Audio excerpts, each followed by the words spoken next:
Hey everybody, welcome back to A Moment with Marcy. I am going to talk to you guys today about a very sensitive story that I wouldn't be surprised some of you probably won't be able to get through. And I would completely understand why, especially if you're going through the same particular thing that I went through.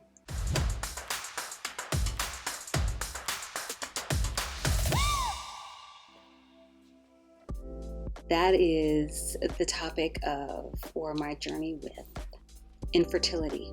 And my journey with infertility actually ended up being an issue with uterine fibroid, which I later found out, but didn't know at first.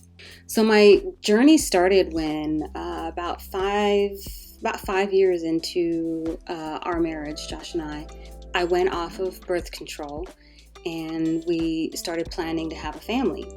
We had a very hard time with it, and I just wasn't getting pregnant right away.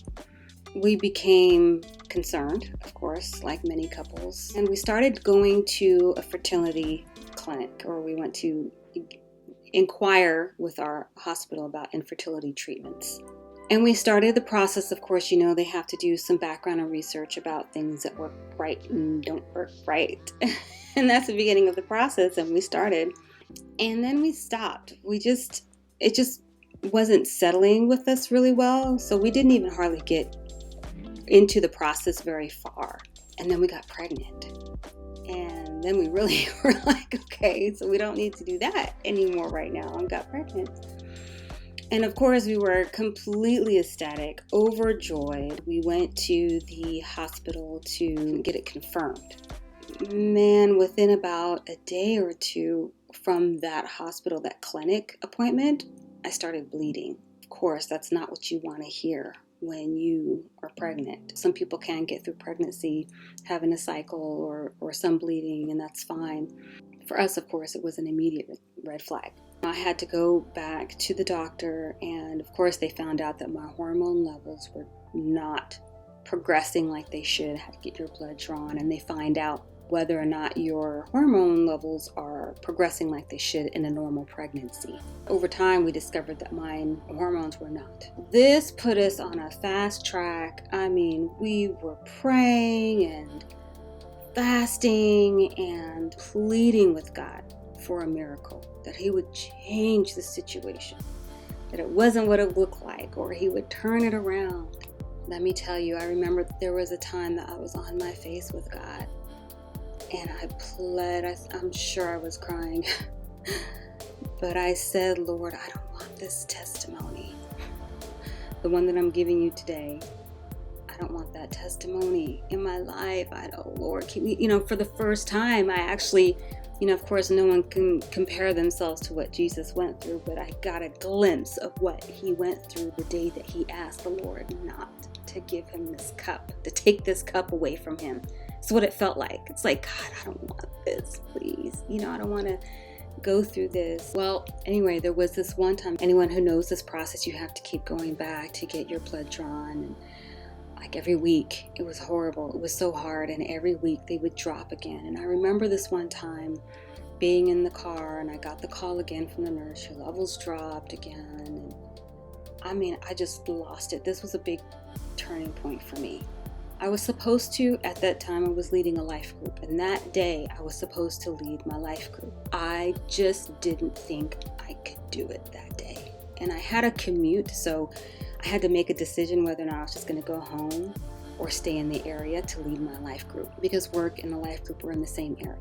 I remember just struggling with this. Am I going to stay? Am I going to stay for this life group, or am I going to go home? Because I just can't deal with this today. And I remember getting on the freeway. I was crying so hard I couldn't even drive. It's like the dangerous cry. You're driving and crying, and it's like you can't even pay attention. You're just bawling it all out. And finally I had to pull over because I just couldn't drive safely. I remember being in the parking lot crying. I made myself listen to praise and worship because I knew I needed something to get me through that moment. I put some music on and I started singing. I remember, because of life group that day, that my Bible was in the back seat. It was on the floor of my car. I did not want to open my Bible. I just was so angry. And I remember making myself open the Bible. And you know how you don't know where to start, so you just open up your Bible to whatever passage. And I remember opening up my Bible and I made myself read.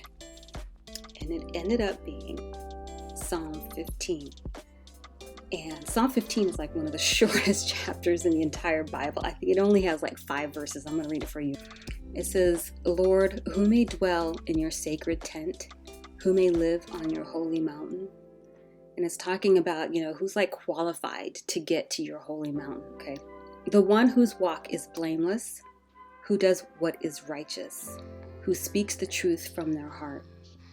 Verse 3, whose tongue utters no slander, who does no wrong to their neighbor and casts no slur on others. And this was the verse where I completely lost it. I don't think I even got to verse 5. But it says, who despises a vile person but honors those who fear the Lord, who keeps an oath even when it hurts.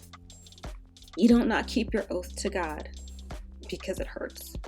You don't not keep your oath to, I was thinking of the ladies in my life group, because it hurts. For me, it just hit, that one it just hit. It hit me hard. And I like to say that things got better from there, but it didn't.